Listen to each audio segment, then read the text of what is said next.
Pertama-tama mari kita mengulangi akan kitab sifat 20. Habib Utsman telah menyatakan bahwa semua kaum muslimin muslimat yang berakal dan sudah sampai umur baligh, pada ketika itu dia menyandang kewajiban dari Allah fardhu ain untuk datang kepada seorang guru yang ahlinya mengaji agama 3. Pertama, atau ma'rifat. 2, fiqih, mengetahui halal haram sah dan batal. 3, akhlak atau tasawuf.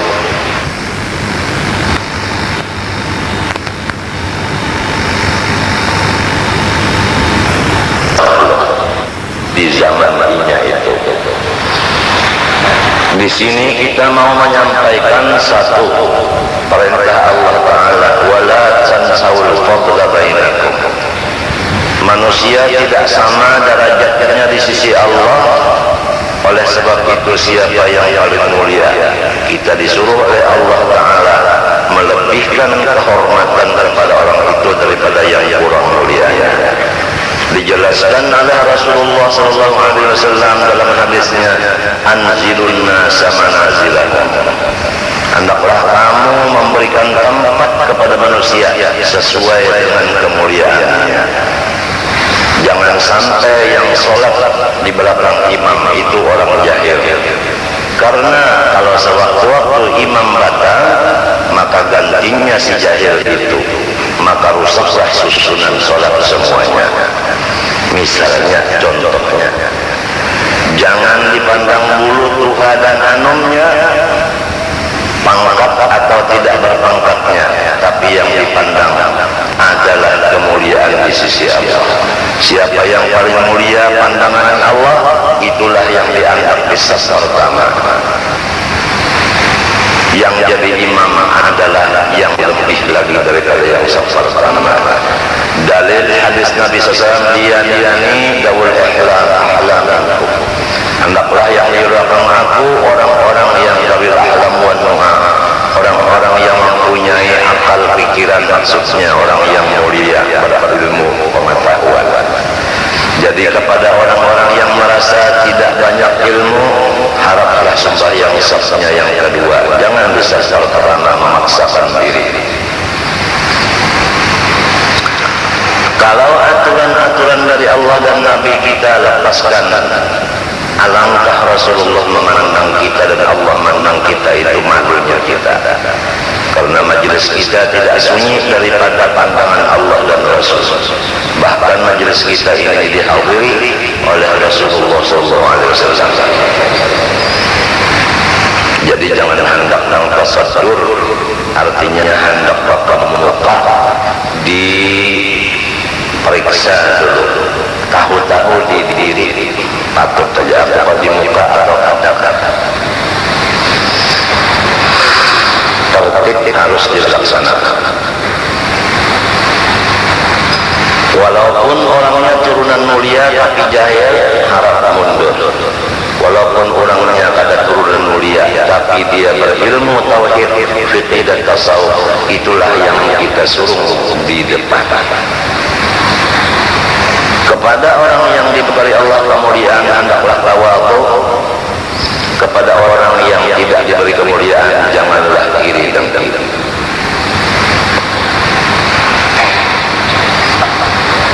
Tadi disebutkan bahwa hendaklah kaum muslimin muslimat yang balik berakal mendatangi kepada seorang guru yang ahlinya untuk belajar 3 agama itu. Disebutkan kepada guru yang ahli, karena ulama terbagi kepada 2. Pertama ulamaul janan dan kedua ulamaul lisan. Ulamaul janan orang yang mengamalkan ilmunya dengan ikhlas. Ulamaul lisan adalah penceramah, tapi namun masalah hukuman sama sekali dia tidak menguasai. Hanya yang dikuasainya ceramah melulu.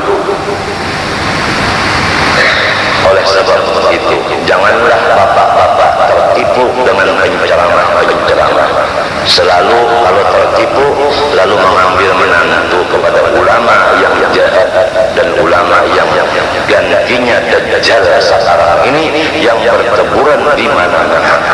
Sebelum Dajjal keluar, ulama-ulama Dajjal sudah menyebar di mana-mana.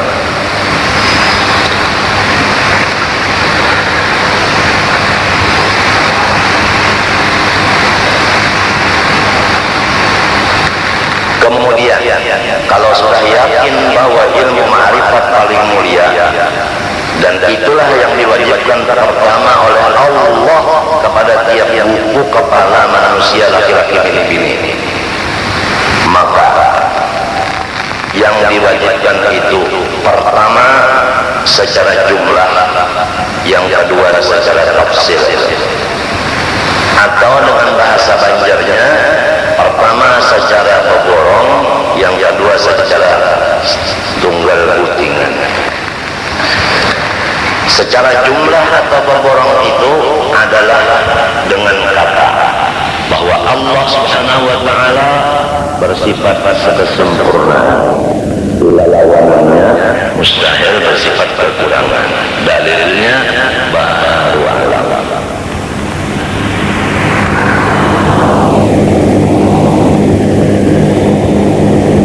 Amalannya setiap amal ehwal kita, baik melihat, mendengar, merasa dan sebagainya, hendaklah kita itu jangan lupa bahwa semua ini adalah kesempurnaan Allah. Jangan lupa memandang kesempurnaan Allah di setiap hal. Yang kedua, secara tafsir satu persatu. Harap pengajian sifat 20 direkam dengan recorder untuk simpanan anak cucu yang akan datang, bukan untuk dijual.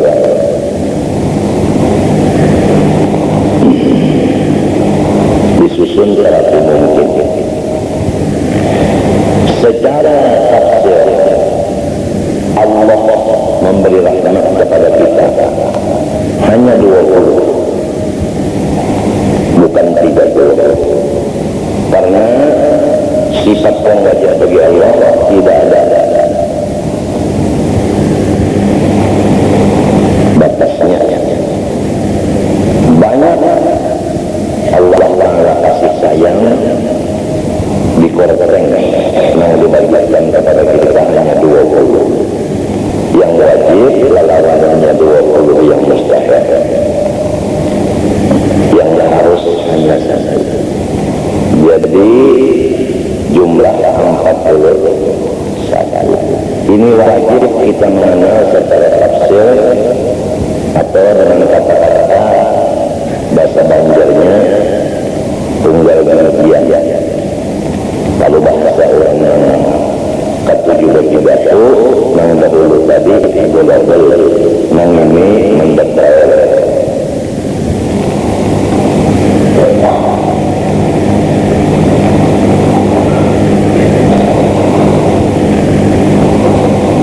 Empat puluh satu ini terkandung di dalam kalimat La ilaha illallah.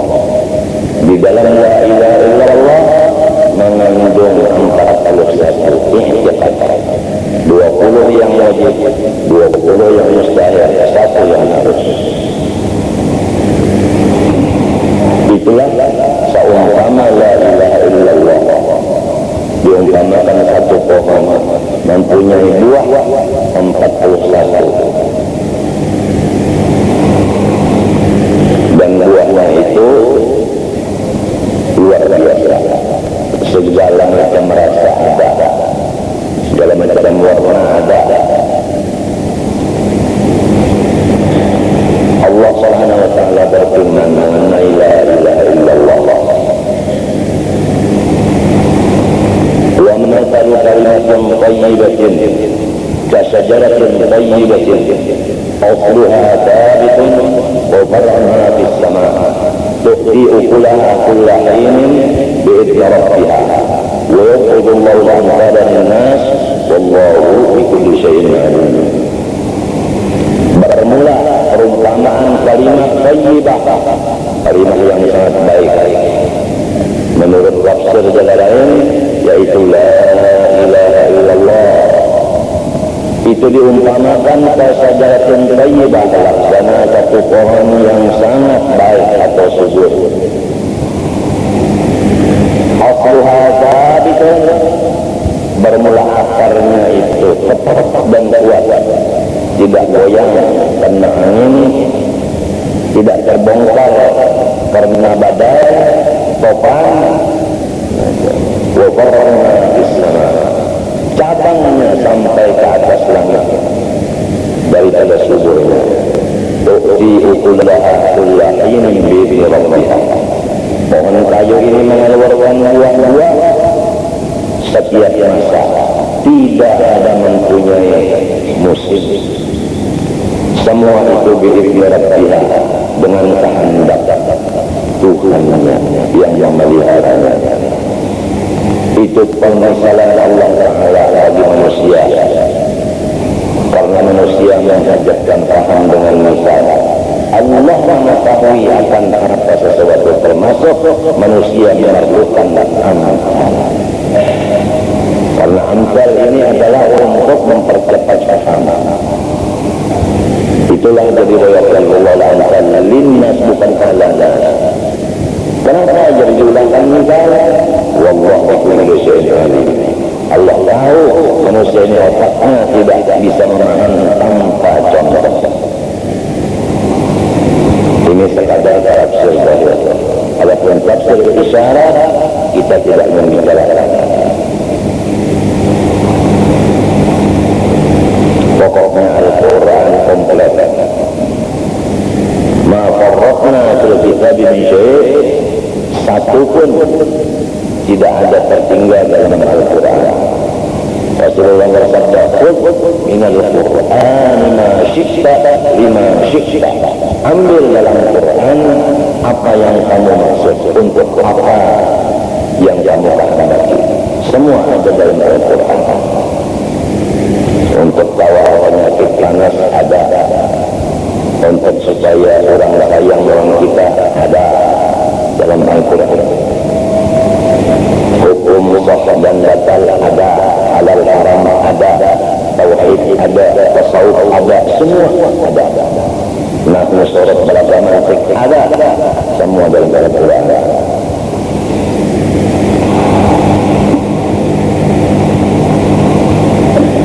Satu di antara yang 20 disusun di sini adalah dinamakan wujud. Bahasa kitanya ada, lalawanannya tiada. Ada wajib bagi Allah. Maksudnya akal tidak menerima, akal tidak menerima apabila Tuhan bersifat adam. Akal menerima bahwa Allah bersifat wujud, karena akal melihat, memikirkan dengan bukti-bukti yang nyata. Dengan bukti-bukti yang nyata, maka akal memutuskan bahwa Allah bersifat wujud. Apakah buktinya? Jadi akal bisa memutuskan dengan putusan yang jazam yang tidak berubah bahwa Allah bersifat mawjud, yaitu adanya langit, bumi dan antara keduanya. Sesuai lagi dengan Al-Quran, Allahu alladzi khalaqas samawati wal arda wa ma bainahuma. Maka apabila sudah kita belajar lawan guru, Allah bersifat sempurna, mustahil kekurangan dari bahru alam. Yang perlu bagi kita mengamalkannya, yaitu jangan memandang selain dari kesempurnaan Allah. Apabila kita sudah tahu itu tapi tidak memandangkan kesempurnaan Allah dengan hati, lupa akan kesempurnaan Allah waktu melihat, pada dengar, makan, minum, berpakaian, dan rasa mencium dan sebagainya, maka kita dianggap berdosa.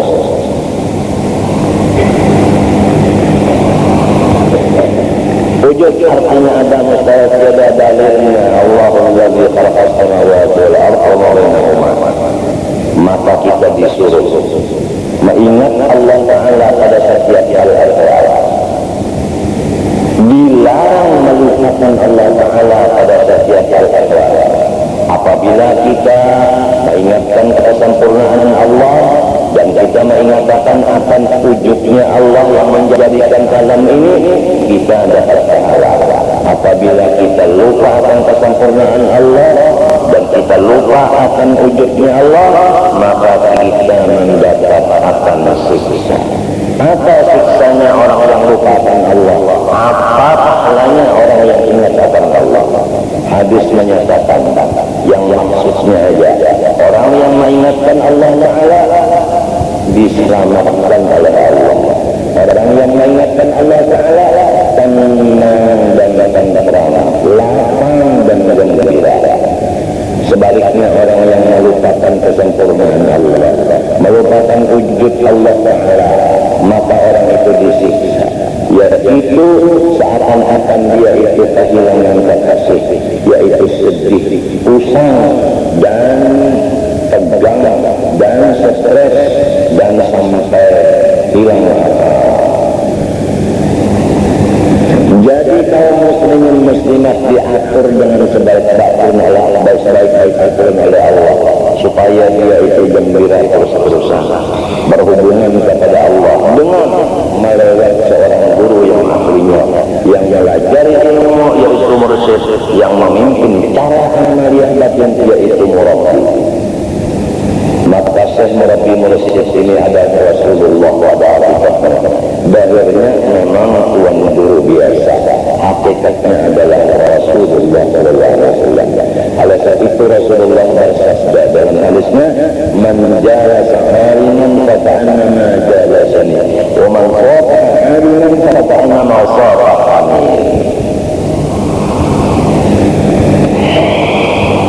Yang bisa meyakinkan dan melihat ini hanya orang yang dapat cahaya dari Allah.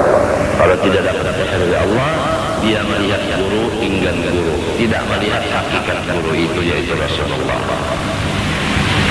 Yahdillah li nurihi man yasha, wa man lam yaj'alillah lahu nuran fama lahu min nur. Ja'alani Allah wa iyyakum ajma'in mimman rafa'a Allah al-hijab al-qulub baini wa baina Rasulullah sallallahu alaihi wa sallam linarahu fid dunya wal akhirah bil basirah wa 'ainil abrar. Amin. Allahumma ya Rabb. Amin.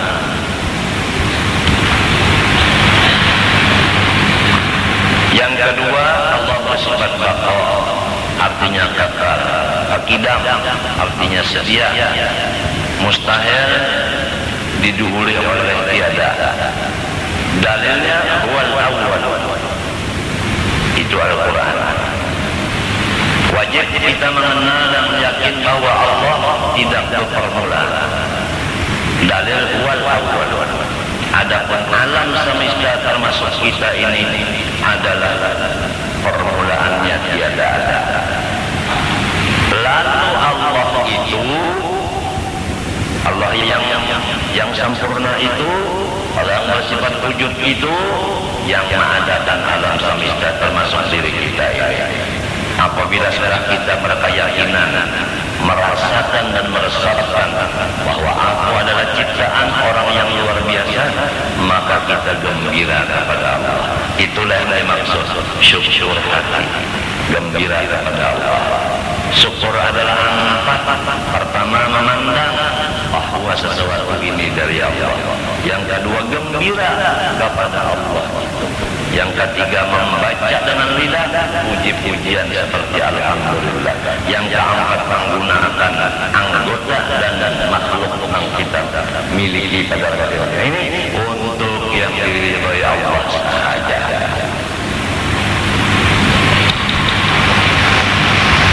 Papanta, jangan sakit hati. Kalau orang secara global tadi, papantangnya jangan kada ingat Tuhan kesempurnaan Allah. Kalau wujud, jangan lupa akan Allah.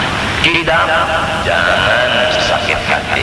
Udah ada di dalamnya ma'rifat, udah ada di dalamnya fikih. Mengerja Nabi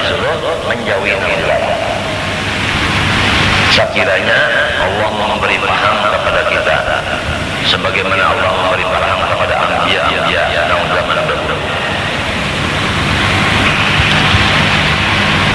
Baqa yang ketiga, Allah bersifat kekal, mustahil binasa. Dalil wa yabqa wajhu rabbika dzul jalali wal ikram. Adapun kita atau makhluk lainnya tidak bersifat seperti Allah itu. Artinya kita dan makhluk semua akan hancur, fana, hilang. Maka apabila sudah demikian halnya, Allah menyuruh kepada kita yang bakal hancur, supaya sementara ini kita berusaha siang malam memasuki pintu taubat. Pintu taubat terbuka siang dan malam, masuklah kita ke dalamnya. Jangan pintu taubat itu dilihat begitu sahaja, tidak kita masuki. Karena di dalam negeri taubat yang mempunyai pintu yang luas itu, segala macam di dalamnya ada. Semua adalah yang kita ingini, semuanya ada dalam situ. Orang yang masuk dalam di dalam kebun atau di dalam Madinah, artinya kotanya taubat, yang pintunya itu tadi disebut pintunya itu istighfar, masuk ke dalam situ, maka kita mendapat segala macam. Di antaranya di dalam itu kota taubat terdapat apabila kita menghendaki sesuatu tanpa memakai huruf dan bahasa, sudah disiapkan Allah Ta'ala menjumul di hadapan kita. Orang yang betul masuk ke dalam pintu taubat menurut aturannya, kalau ada hajat tanpa memakai suara di hati, tanpa memakai suara di lidah, ada benda yang digeretekkan, yang dikotorkan itu. Misalnya kalau anak kawin datang mini-mini kawin dulu, tanpa kita menghendaki. Sebab rahasia dari rahasia kita dikatakan Allah. Pertama dada, di belakang hati, di belakangnya roh, di belakangnya jantung, di belakangnya ada lagi sir, di belakangnya ada lagi yang disebut hakikat sir di dalam. Semua ini dikatakan Allah Ta'ala. Nah, jangankan kita memakai sir, atau memakai roh, atau memakai fuad, atau memakai lub, atau memakai galak, atau memakai sadar, tanpa yang demikian itu alatnya, mudah dikabulkan Allah Ta'ala maksud kita. Asal betul-betul masuk ke pintu taubat menurut syaratnya. Syaratnya taubat, pertama menyesal, kedua mencabut diri dari dosa itu, tiga kita tidak mengulangi lagi segala dosa seumpamanya itu, empat kalau lawan Allah ketinggalan yang wajib dikodok seperti sembahyang dan zakat dan lainnya. Kalau dengan makhluk tambahannya, umpama mengambil hak makhluk, kembalikanlah yang diambil itu. Umpama menyumbangkan handphone orang, pulihkan ke ampunnya. Lamun ampunnya mati, warisnya. Lamun warisnya kalau diketahui jual, maka jual handphonenya, maka buat ke masjid duitnya. Niatnya kesan pahala si ampunnya. Begitulah. Itu nang mudah aja. Nang mudah aja itu. Kalau ada bendanya kembalikan. Kalau ada gantiannya. Kalau orang yang ampunnya udah mati, warisnya. Kalau warisnya karena dikenal, caranya kayak itu tadi. Lalu kita gunakan untuk amal-amal jariah, niatnya untuk mengampunnya tadi. Dan banyak-banyak kita memintakan kepada Allah keampunan bagi orang, untuk orang yang kita cucikan barangnya itu. Menyunjukkan itu bahasa Banjar, bahasa Arabnya sarif, artinya ya mencuri, bahasa Indonesianya yang sekarang KKN, korupsi. Alhamdulillah di daerah sini ada orang korupsi. Ya lah, kenapa korupsi di sini?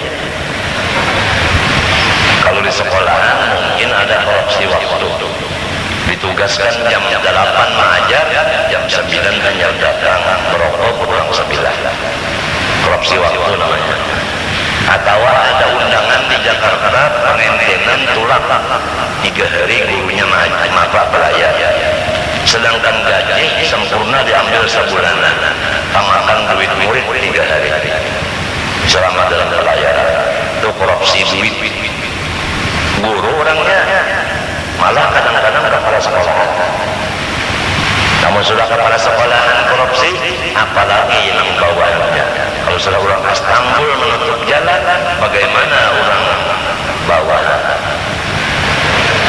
Dia tahu kan?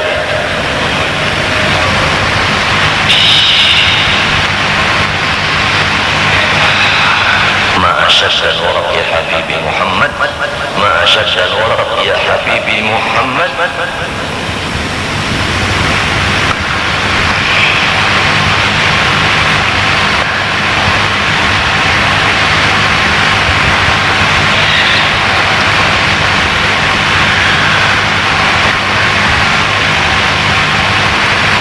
Di antaranya yang ada di dalam kota taubat,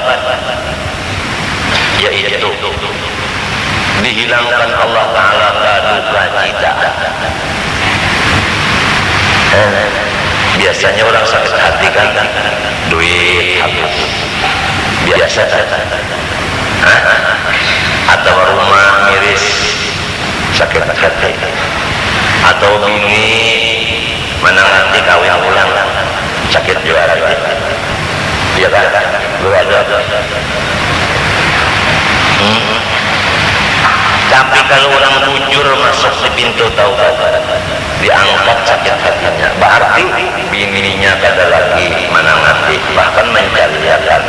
Yang paling bungas lagi seperti beti. Beti itu orang di luar negeri, yang dalam negeri kita ini adalah ini ke ulun mencariakan kaju sukses yang dibiarin yang andong. Kita kadang-kadang hendak kawin yang cariakan umanya siapa, umanya siapa anak Tuhan ya. Nah ada nyawa guru super nyawa, ada nyawa guru super jadi dia guru dari umanya siapa? Tuhan umanya Titik Sandora.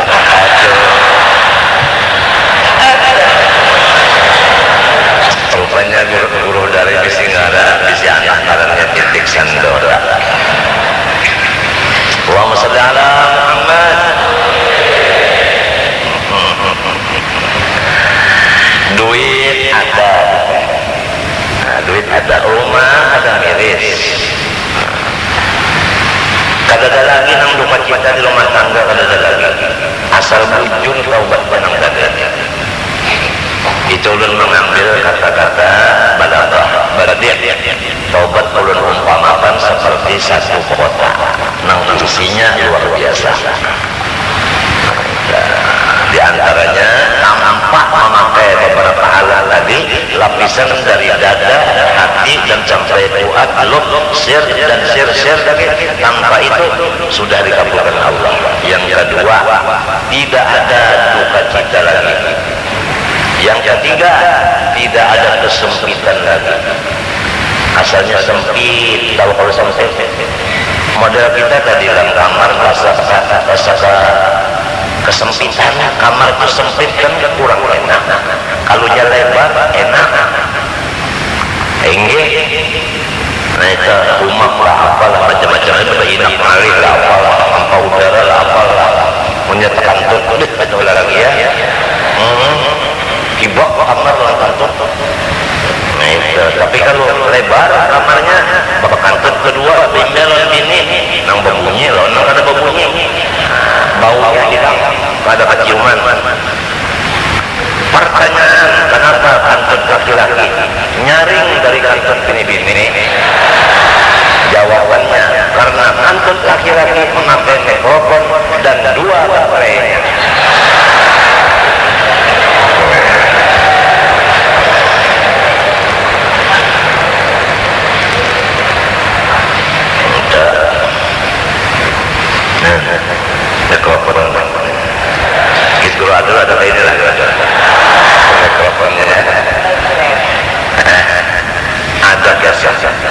Sultan Harun Rasyid kawin lawan Siti Zulaikha. Bunga tiba-tiba mati mendadak, ujar ulama ini serangan jantung. Sakit hati dan sedih luar biasa Harun Rasyid. Sampai rumahnya itu ditutup dinding beberapa minggu dan tidak bisa turun ke kantor mengurus negara. Maka repotlah rakyat, terutama di PR dan MPR.